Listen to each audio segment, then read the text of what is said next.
Comme tous les soirs du lundi au vendredi, on se retrouve encore ce soir pour partager un moment d'actualité. Bonsoir et soyez les bienvenus dans PP News.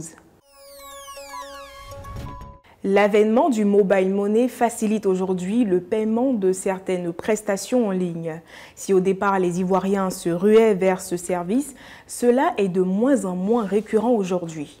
Pour le vérifier, Benguier Jean-François s'est rapproché d'une agence de CIE où le guichet est pris d'assaut par des clients venus pour le règlement des factures.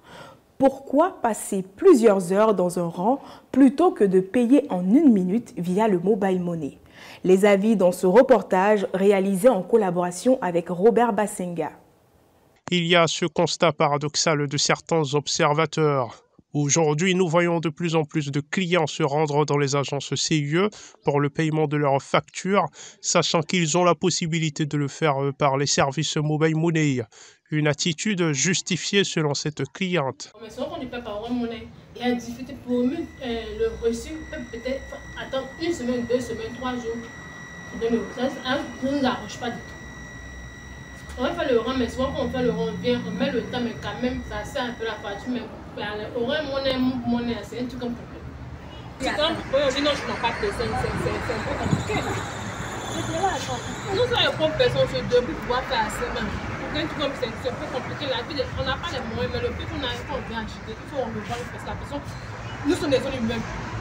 Quand même, il faut respecter que l'homme, nous n'est pas parfait, mais le peu de possible la personne. Mais tu es petit, le monde te respecte. Les raisons d'un tel choix de paiement de factures CIE restent variées. Ce qui compte pour ces clients, c'est d'avoir instantanément leur reçu. Sur nos marchés, il est rare de voir les artères salubres. Très souvent, les caniveaux servent de décharge d'ordures. Le black market d'Adjamé n'échappe pas à cet acte d'incivisme. Une chose contre laquelle se bat désormais Toambi. Ce que vous allez voir dans le prochain élément est un geste à saluer et pourquoi pas à recopier.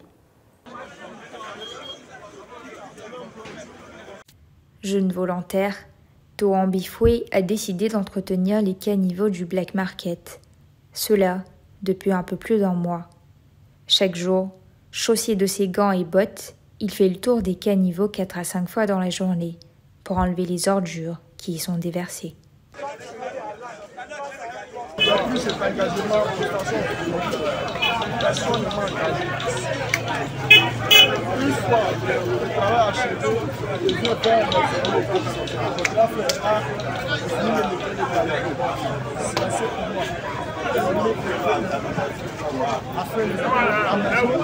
Chez moi, maison, est venu le lendemain matin. C'est mon quotidien.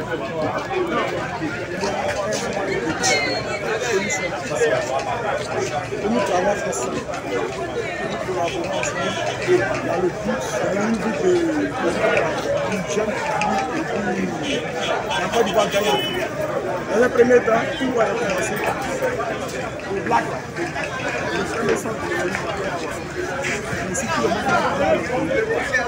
Donc si c'est ça, par jour, je peux nettoyer 5 à 4 fois. Et puis ne pas prendre pour constater, tu vois.